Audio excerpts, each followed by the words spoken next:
Ketegangan sedikit meningkat di antara The Usos menjelang WrestlePalooza di akhir pekan ini. Selain itu, pertandingan lainnya di WrestlePalooza juga akan kita bahas tuntas, termasuk update terbaru, prediksi, dan wildcard yang mungkin akan muncul. Selamat datang di WUI Podcast, part of WrestlingUniverse.id.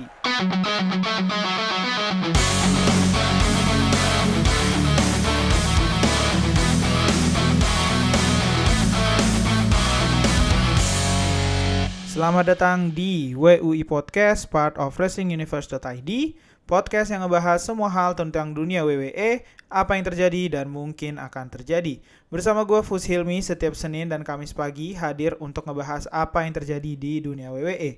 Sebelum gue lanjut, jangan lupa follow WUI Podcast di Spotify dan Noise. Nyalain loncengnya biar lu dapetin notifikasi terkait episode terbaru. Jangan lupa juga subscribe YouTube channel Wrestling Universe Indonesia, juga untuk bisa mendengarkan WUI Podcast di YouTube.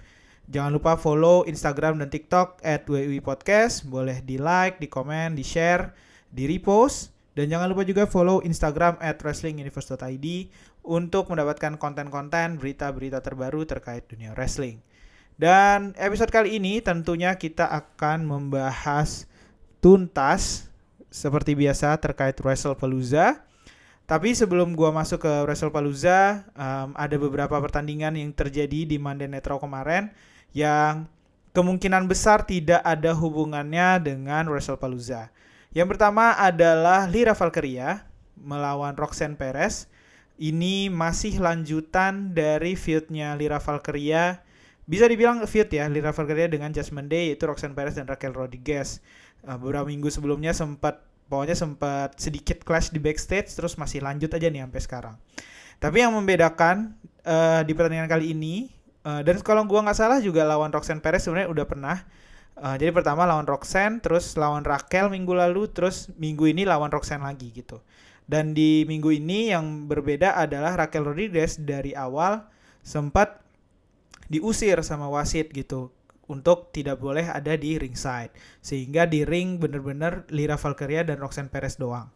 Sampai akhirnya pertandingan berlangsung ini kayaknya kalau gue baca-baca semacam rematch dari NXT Stand and Deliver kalau nggak salah ya, Lyra Valkyria dan Roxanne Perez. Dan kali ini Lyra Valkyria berhasil memenangkan pertandingan dengan tentunya Nightwing di akhir, dan kemudian akhirnya menang. Nah, setelah menang ini, Raquel Rodriguez tiba-tiba muncul lagi ke ring, dan akhirnya Lyra Valkyria kalah jumlah dan akhirnya dikeroyok. Dan kejutannya adalah munculnya Bayley dari entrance terus langsung masuk ke ring ngehajar Judgment Day. Nah, seperti yang kita tahu, Bayley beberapa minggu ini sudah rebranding, sedang dipromokan akan menjadi karakter yang berbeda, karakter yang kalau gue sih bilangnya karakter possession yang suka mendengarkan suara-suara di kepalanya gitu. Nah, bahkan di episode kali ini tuh kelihatan lebih frontal lagi. Jadi setelah Bayley muncul ngehajar Judgment Day, Raquel Rodriguez dan Roxanne Perez, terus Raquel dan Roxanne berhasil dipukul mundur gitu ya. Lyra Valkyria tuh ngelihat Bayley tuh ketakutan. Kayak ngelihat orang gila, dan benar Bayley kayak orang gila gitu. Jadi setelah ngehajar itu, terus dia happy banget, terus dia turun ke ringside meluk-melukin orang-orang segala macam. Ini kayak era huggernya dia katanya gitu. Yang dia sangat cheerful, sangat happy gitu. Tapi di belakangan di backstage, Lyra Valkyria nguping Bayley di ruangannya, lagi berantem dengan dirinya sendiri. Ini kalau kasih gambaran tuh kayak Venom dan Eddie Brock berantem gitu loh, dua kepala yang beneran berantem. Kayak ini, film Split yang ada berapa karakter tuh. Nah, kayak gitu tuh kira-kira tuh. Persis banget. Tapi bedanya ya ini dia di dalam ruangan ya, nggak diliatin gitu. Nah, terus ketika Lyra buka ruangannya, Bayley-nya lagi kalem gitu. Jadi kayak bener-bener karakternya ada beberapa di dalam kepalanya gitu sih yang sedang clash gitu. Nah, ini tuh udah semakin kuat bahwa Bayley emang akan turning heel. Turning heel-nya adalah lebih ke posisi orang gila aja. Dan ini tuh gue sih ngelihatnya kayak Naomi Turnhill ya. Cuman bedanya Naomi Turnhill dia punya alasan yang bukan alasan, dia punya karakter yang nggak gila gitu, tapi emang dia ngeluarin sisi jahatnya kasarnya gitu. Nah Bailey ini kayaknya akan jadi heel yang kadang baik kadang enggak gitu, kayak anti-hero, kayak Venom menurut gue. Dan ini akan sangat menarik untuk divisi wanita. Gue masih sangat berharap Bailey akan merambah ke area Women's World Championship yang nantinya di WrestlePalooza akan diperebutkan sama Io Sky dan Stephanie Fakir. Gue sih berharap dia akan kesana, mungkin akan gantiin perannya Naomi lah ya gitu kasarnya gitu. Karena kalau di IC title lagi, gue rasa udah cukup menarik dengan Becky Lynch dan AJ Lee, dan mungkin akan panjang di sana. Atau balik lagi ke episode gue sebelumnya, ada kemungkinan Bailey akan siding dengan Becky Lynch gitu. Nah itu masih oke tuh, akan masih menarik gitu. Tapi gue sih masih berharap Bailey dengan karakter ini bisa megang titel sendiri. Selanjutnya ada pertandingan Kofi Kingston dan Penta lawan Penta. Ini juga masih lanjutan dari feud yang sebelum-sebelumnya, dan dimana The New Day masih melanjutkan campaign untuk nge-ban Mexican Destroyer-nya Penta yang dianggap terlalu berbahaya. Nah kali ini Penta di akhir itu Penta gue bisa bilang Penta sangat dominan. Kemudian di akhir sempat ada distraksi dari Xavier Woods, tapi kemudian ketika Penta lagi kompromis sama Woods, Grayson Waller tuh muncul dari belakangnya menyelinap gitu, kayak mau ngehajar Penta dari belakang, tapi ternyata ketahuan sama Penta terus malah kena super kick. Dari situ Kofi Kingston mencoba roll up pin tapi gagal. Malah Penta mengimprove Mexican Destroyer-nya dengan springboard. Jadi springboard Mexican Destroyer gitu. Semakin berbahaya Mexican Destroyer-nya malah di saat dia lagi mau di-ban gitu. Dan akhirnya Penta menang. Nah kemudian di backstage ditemukan Penta dikeroyok sama The New Day. Literally dikeroyok dengan steel chair dan lain-lain. Nah gue gak tahu nih ini feud-nya arahnya kemana sebenarnya. Apakah arahnya ke Penta yang mau liburan mungkin ya, jadi dikeroyok dianggap off dulu gitu, atau emang ada feud yang dipersiapkan. Sejauh ini gue tidak melihat ada bantuan dari sisi Penta gitu, jadi agaknya tidak mungkin feudnya berlangsung Penta versus New Day doang gitu, 1 lawan 1 terus gitu sih. Tapi so far tidak kelihatan siapa yang akan bantu Penta. Nah sebaliknya yang mendapat bantuan adalah El Grande Americano yang menghadapi Dragon Lee. Ini bisa dibilang follow up dari minggu lalu, di mana di Raw minggu lalu Dragon Lee muncul ngehajar El Grande untuk ngebantu AJ Styles. Terus kemudian sebenarnya di Worlds Collide juga El Grande Americano melawan Dragon Lee di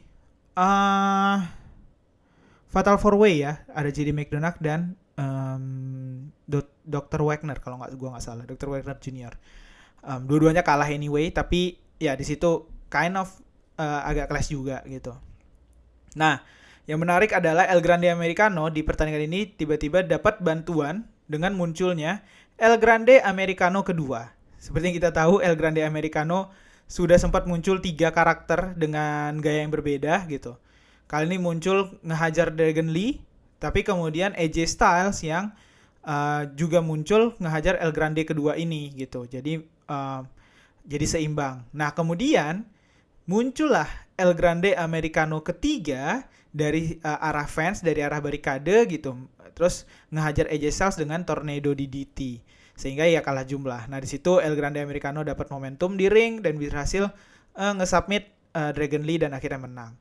Nah tapi di sini endingnya 3 El Grande ini tidak saling lepas gitu, tapi kemudian malah bersatu, malah sempat ada gimmick kayak Spider-Man yang nunjuk 3 Spider-Man gitu, yang saling nunjuk satu sama lain. Mereka nge-replicate itu, jadi kayak mengindikasikan 3 El Grande ini udah jadi satu nih gitu. Jadi satu stable kasarnya gitu. Nah cuman karakter apa yang dibawa oleh 2 karakter bertopeng lainnya yang gue sebut tadi El Grande kedua dan ketiga, kemungkinan bukan El Grande Americano karena memang sosoknya tampilannya beda kayak gue pernah bilang juga. Tapi karena kita tidak tahu sosok lain, di saat ini ya disebutnya jadi El Grande kedua dan El Grande ketiga gitu sih. Nah, stable ini mungkin berhubungan nanti dengan Dominic Mysterio yang di minggu ini adalah minggu pertamanya dia memegang 2 gelar. Judgment Day menselebrasi ini di belakang di backstage di clubhouse-nya, tapi Finn Balor kali ini point out masalah El Grande gitu. Jadi Finn Balor minta kejelasan Dominic sama El Grande ini sebenarnya hubungannya gimana gitu, karena selebrasi kemarin kayak kita dipecah gitu sama munculnya El Grande Americano. Dan kali ini JD McDonagh nge-support bahwa harus ada nih kejelasan nih, kita nggak bisa kayak gini terus gitu. Dom bilangnya cuman ya El Grande cuman respect karena dia the greatest mystery of all time gitu. Tapi Finn Balor nggak terima di situ, terus ya cabut. Mengindikasikan, gue sih ngerasa mengindikasikan makin dekat Dom dan Finn-nya pecah gitu. JD McDonagh dengan nge-support masalah itu mungkin dia udah mulai siding ke Finn Balor juga. Sementara Raquel dan Roxanne gue nggak tahu, tapi kemungkinan besar akan pecah aja gitu, hancur hilang gitu. Dan jadi Dominic akan bergabung dengan stable-nya El Grande, bahkan mungkin jadi head-nya stable itu Finn Balor, JD McDonagh, dan Roxanne Perez dengan Judgment Day-nya mungkin ya.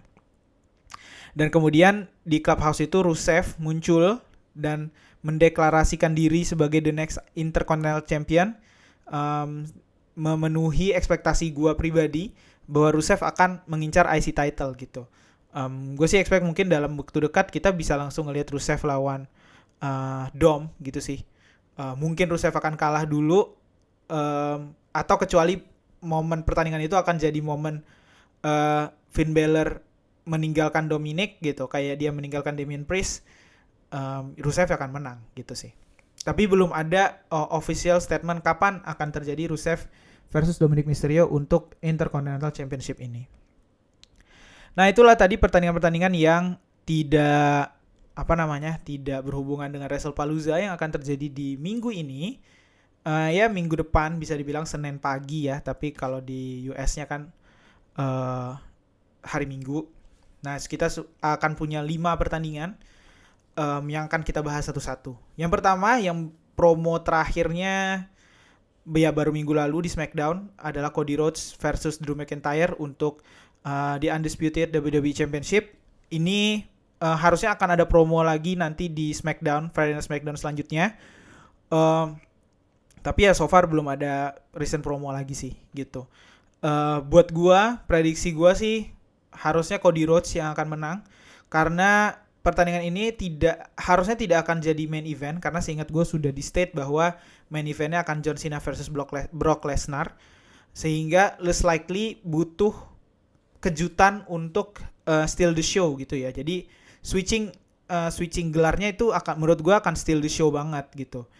Dan karena dia bukan main event, harusnya tidak perlu terlalu wah gitu ya. Tapi ya cuman perlu seru aja gitu sih. Jadi menurut gue pasti prediksi masih Cody Rhodes yang akan menang. Ditambah Cody Rhodes masih jadi top babyface banget sih. Belum terkalahkan dengan heel-nya Drew McIntyre. Nah, tapi wildcard yang mungkin terjadi adalah Randy Orton. Randy Orton yang bisa dibilang diselamatkan sama Cody Rhodes minggu lalu dengan muncul menghajar Drew McIntyre gitu ya. Menurut gue di pertandingan nanti bisa jadi dia akan muncul juga, tapi bisa jadi malah betraying Cody Rhodes. Tapi betrayingnya itu bukan setelah di saat Cody Rhodes main terus jadi Cody Rhodes kalah gitu. Kemungkinan dia akan muncul membantu Cody Rhodes, tapi betrayingnya di akhir gitu. Setelah dia menang mungkin dia ngasih selamat gitu, terus tapi kemudian nge-RKO Cody Rhodes. Jadi akan melanjutkan feud-nya Cody Rhodes dengan Randy Orton gitu. Nah, yang mungkin jadi wildcard sebenarnya adalah lebih ke sisi komersial. Karena gue sempat baca opini, gue lupa di mana, dari salah satu fans bahwa WrestlePalooza ini pertama kalinya terjadi di ESPN. Ini adalah sejarah. Kalau mau jadi lebih memorable, akan sangat menarik kalau Drew McIntyre berhasil ngerebut gelar di sini gitu. Jadi lebih gitu istimewanya PLE ini gitu. Jadi lebih ke karena komersial gitu.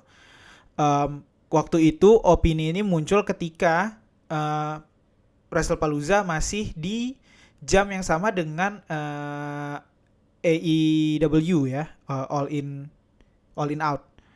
Dan tapi kemudian kan sekarang dari AEW udah bilang kalau jamnya akan berubah sehingga tidak akan bentrok gitu, dengan alasannya sih gue lupa apa ya, tapi alasannya kayak ngeles gitu sebenarnya. Jadi kayaknya tidak terlalu perlu juga nih memorable ini gitu. Jadi makanya menurut gue kuat sekali sih Cody Rhodes masih akan menang gitu. Nah, selanjutnya adalah pertandingan tag team match antara The Usos yang baru saja kembali, Jey Uso dan Jimmy Uso, melawan The Fiend, Bronson Reed dan Bron Breakker. Jadi di Monday Night Raw kemarin, ini adalah salah satu highlightnya, karena sebenarnya Monday Night Raw kemarin dibuka dengan sorotan ke LA Knight dan Jey Uso yang clash di backstage gitu. LA Knight bilang, terus kemudian Adam Pearce datang untuk ngelerai. LA Knight bilang dia bakal calm down kalau dikasih lagi match lawan Any Bronze gitu, Bron atau Bronson. Terus Adam Pearce kasih tag team match, tapi LA Knight disuruh pilih partnernya sendiri. Dan di situ LA Knight bilang dia akan milih Jimmy Uso dan bikin Jey marah gitu kan. Nah terus kemudian later LA Knight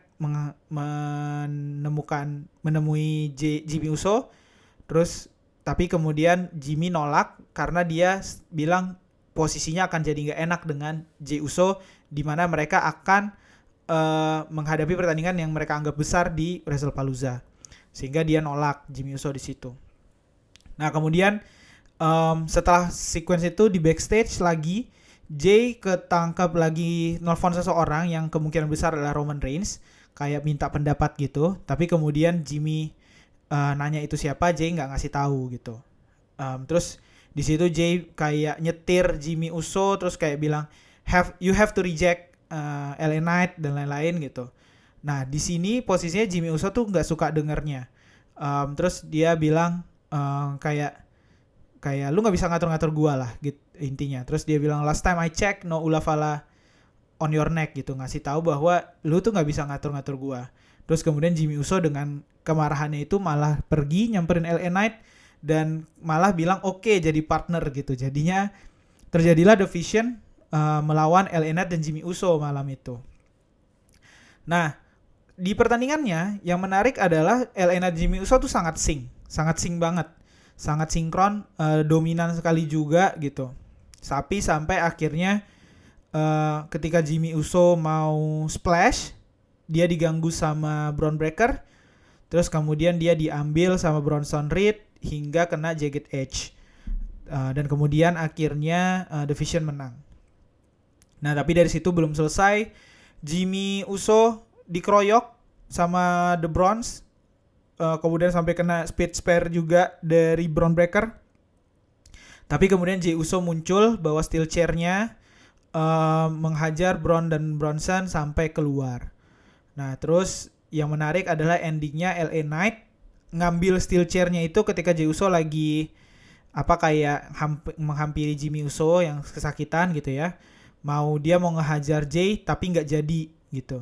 Dia mau ngehajar Jey, terus kata dia Jey balik badan ngelihat LA Knight kayak oke ya kita aman ya gitu, kayak menenangkan gitu. Terus LA Knight naruh steel chair-nya jadi ngehajar. Jey dan LA Knight shake hand, tapi kemudian malah di BFT. Ini adalah pembalasan dari LA Knight ketika di spear sama Jey Uso minggu lalu. Buat gue ya akhirnya fair gitu ya. Cuman kita nggak tahu, belum tahu nih impactnya. Tapi yang jelas impactnya adalah kita ngelihat chemistry-nya The Usos tuh tidak se-sync dulu, sehingga menurut gue prediksinya kemungkinan besar adalah The Fiend yang akan menang. Karena The Usosnya nggak terlalu sync, mungkin akan terjadi ketegangan, atau malah kekalahan ini akan memicu ketegangan lebih antara Jimmy Uso dan Jey Uso. Mungkin storyline-nya ke arah sana.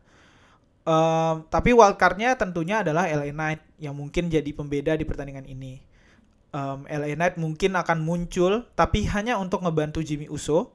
Tapi ya udah karena udah satu sama gitu ya, dihajarnya baikan sama Jey Uso, sehingga bikin The Usos bisa menang di pertandingan ini, terus kayak mereka bertiga bisa melanjutkan misi mereka untuk menghancurkan The Vision. Nah, tapi ada juga potensi LA Knight muncul tapi malah ganggu gitu. Mengganggu The Vision dan melawan The Usos, sehingga The Usosnya terdistract, The Vision jadi benar menang gitu. Dan ini malah akan bikin Jimmy Uso siding ke Jay karena dia jadi mengerti kenapa Jay melakukan yang kemarin-kemarin lah gitu, tidak memperdulikan selain family kayak gitu. Itu potensi yang mungkin terjadi di pertandingan ini. Selanjutnya, yang ketiga adalah Io Sky versus Stephanie Fouquier. Ini adalah single match untuk mengisi title Women's World Championship yang sedang kosong setelah ditinggal Naomi kemarin. Di Monday Night Raw kemarin, akhirnya kontrak signingnya Stephanie Fouquier dan Io Sky terjadi di backstage doang. Tapi kemudian Kabuki Warrior seperti biasa muncul menginterrupt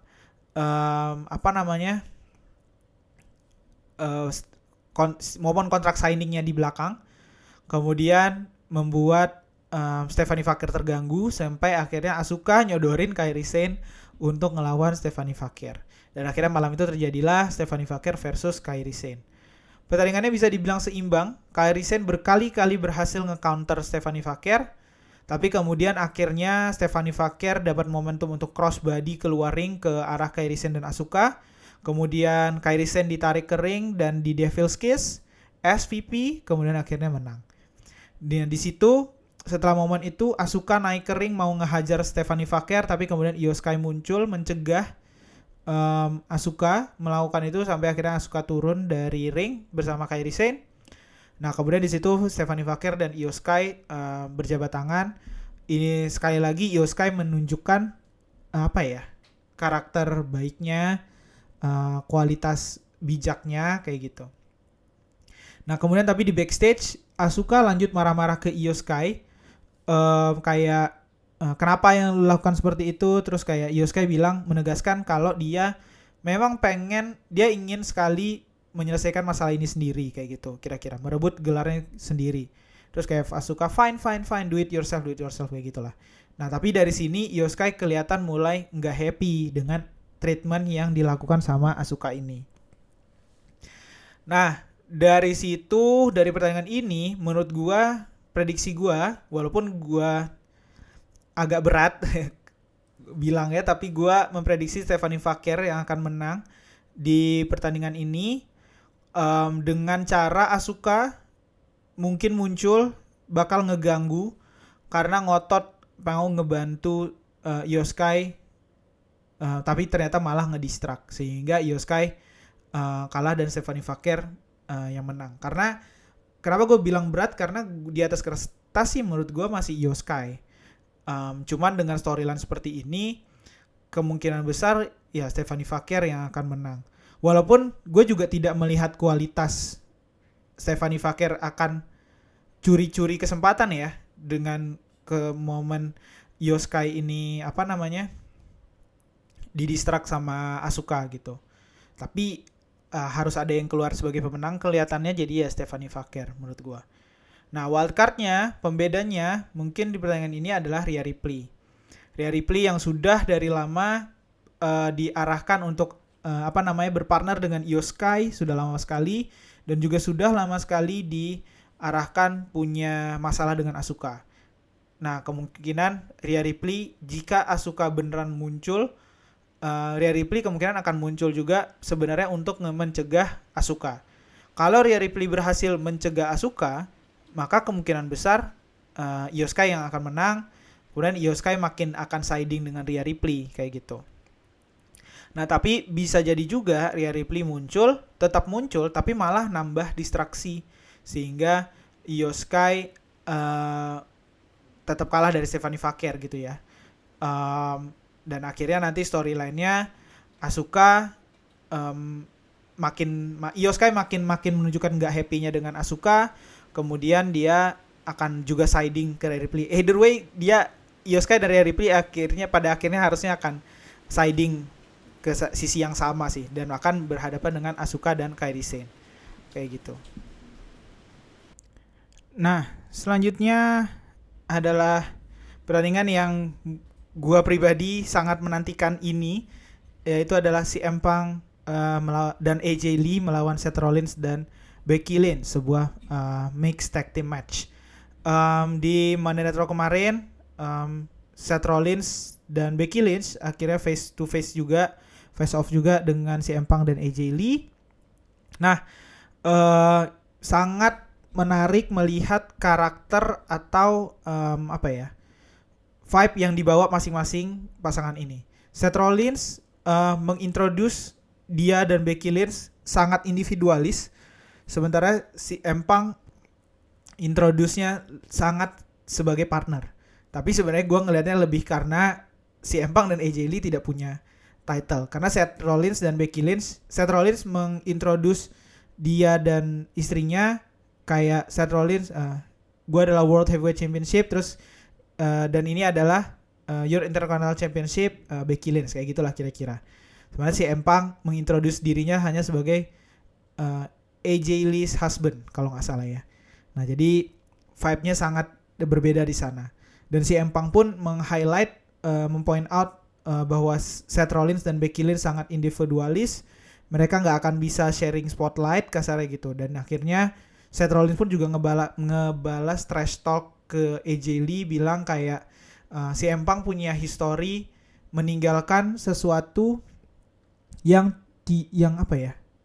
membuatnya buruk atau buat dia kalah apa segala macamnya. Dan terus dia bilang hopefully nanti kalau lu kalah kasarnya gitu, berdoa semoga CM Punk tidak melakukan hal yang sama ke lu gitu. Terus akhirnya ditutup dengan tamparan AJ Lee ke Seth Rollins. Terus Seth Rollins mengreplicate momen ketika CM Punk nge-present AJ Lee pas pertama kali gitu ya. Dia bilang, gua gak bisa mukul cewek, tapi I know someone who would gitu. Terus Becky Lynch yang disuruh kayak bingung gitu, disuruh hadapin AJ Lee, terus malah berantem nih Seth Rollins dan Becky Lynch. Kemudian akhirnya Becky Lynch cabut, terus Seth Rollins dia di ring sendiri gitu ya. Terus dia malah nampar CM Punk, terus kabur, dikejar sama CM Punk. Dan di situ Becky Lynch naik lagi ke ring dan menghajar AJ Lee dengan manhandle slam. Terus kemudian baru cabut lagi. Jadi sebenarnya berantemnya itu tadi adalah siasat aja dari Becky Lynch dan Seth Rollins. Menarik karena jadi makin memperkuat emang nih dua orang manipulatif banget lah kasarnya gitu ya. Jadi pertandingan nanti akan jadi sangat-sangat menarik gitu. Buat gua, prediksi gua dan hopefully ini juga preferensi pribadi, kemenangan ada di tangan CM Punk dan AJ Lee. Karena ini akan paling mendukung run-nya AJ Lee lagi, nanti selanjutnya juga ke Becky Lynch. Dengan kemenangan ini, AJ Lee dan Becky Lynch mungkin akan berhadapan lagi, terus kemudian kayak yang sempat episode lalu, atau dua episode lalu sempat gua bahas gitu ya, AJ Lee akan nantang untuk Intercontinental Championship gitu. Nah tapi mungkin wildcard-nya tentunya adalah The Vision muncul, Bron Breakker dan Bronson Reed ngebantu Rollins dan Lynch memanaskan lagi feud dengan CM Punk, dan nantinya AJ Lee sebenarnya tetap bisa mengincar IC title dengan vibe dengan topik menuntut balas ke Becky Lynch. Tapi gua rasa akan ada sedikit enggak sih, kalau dengan cara ini tidak akan ada kesan CM Punk CM Punk dan AJ Lee itu mendrag down satu sama lain gitu, sehingga mereka kalah karena ada wildcardnya gitu, The Vision, Bron Breakker atau Bronson Reed. Itu yang mungkin terjadi. Dan yang terakhir adalah John Cena versus Brock Lesnar. Ini adalah bagian dari farewell tournya John Cena. Di Monday Night Raw kemarin hanya John Cena muncul, kemudian dia memulai dengan cerita tentang masa mudanya, karena kemarin di Monday Night Raw itu kan di Springfield gitu ya, dan Springfield ini adalah bagian dari masa mudanya John Cena katanya gitu. Dia dulu main sepak bola di sekitar Springfield College gitu, terus kemudian kalah, ditendang, dan terus kembali meskipun tidak pernah masuk koran. Ini untuk membangun bahwa dia sudah terbiasa dalam situasi sulit, tetapi tetap muncul dan berjuang. Dan dia juga menyebutkan pertandingan dia dan Lesnar ini adalah showdown antara dua generational titans. Dan ini menggarisbawahi bahwa ini bukan sekedar match biasa, tapi pertarungan antara dua sosok besar dari era yang berbeda. Jadi lebih ke memanaskan vibe aja sih dengan crowd gitu ya. Dan sangat disayangkan, gue pribadi sangat menyayangkan tidak pernah ngelihat face off antara John Cena dan Brock Lesnar. Karena walaupun kita tahu Brock Lesnar balik untuk merayakan farewell tournya Cena, tapi kayaknya akan sangat menarik, lebih akan menarik kalau kita tahu why-nya secara storyline Lesnar balik gitu. Tapi dengan begini, ya tanpa begini juga sebenarnya prediksinya harusnya John Cena yang akan menang dengan mungkin, tapi pertandingannya akan sangat-sangat alot, sangat-sangat luar biasa. Dengan diakhiri mungkin Brock Lesnar akan put respect ke John Cena yang akan retire gitu. Nah tapi mungkin pembedanya atau wildcard yang mungkin akan terjadi adalah next opponent Cena atau lawan Cena selanjutnya yang gue juga belum tahu siapa. Banyak prediksinya, yang terbesar dan gue pribadi sangat prefer adalah The Rock sebenarnya. Tapi sempat ada berita bahwa The Rock tidak akan muncul balik lagi ke wrestling karena dia mau fokus dengan keluarganya, dengan filmnya kalau nggak salah gitu. Jadi sejauh ini sih gue nggak kebayang siapa yang bisa muncul dan lebih menggemparkan dari Brock Lesnar. Rival-rivalnya yang lain di belakang, rival-rival lamanya John Cena ya, harusnya udah muncul semua bisa dibilang. CM Punk, Randy Orton udah dihadapi semua gitu. Kevin Owens bukan rival tapi sempat ada story dengan John Cena juga. AJ Styles mungkin, tapi kemunculan AJ Styles tidak akan menggemparkan semenggemparkan Brock Lesnar menurut gue. Banyak rival-rival, jadi rival-rival yang mungkin muncul dan menggemparkan ya menurut gue cuma The Rock, kemudian mungkin Edge, tapi Edge pun kan kalau nggak salah juga lagi menepi ya, gue juga nggak inget sih. Edge itu dengan Adam Copeland-nya di mana gue lupa. Kayaknya juga lagi jarang muncul gitu. Ya paling mungkin Edge ya kalau dia benar balik untuk ngelawan Cena gitu.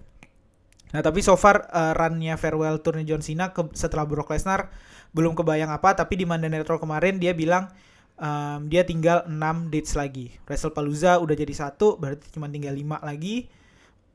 Mungkin Crown Jewel, November ada War Games, 3 lagi nih mungkin 2 Raw dan 1 lagi mungkin ya farewell match-nya gitu. Farewell match-nya siapa belum kebayang gitu. Nah itulah untuk WrestlePalooza.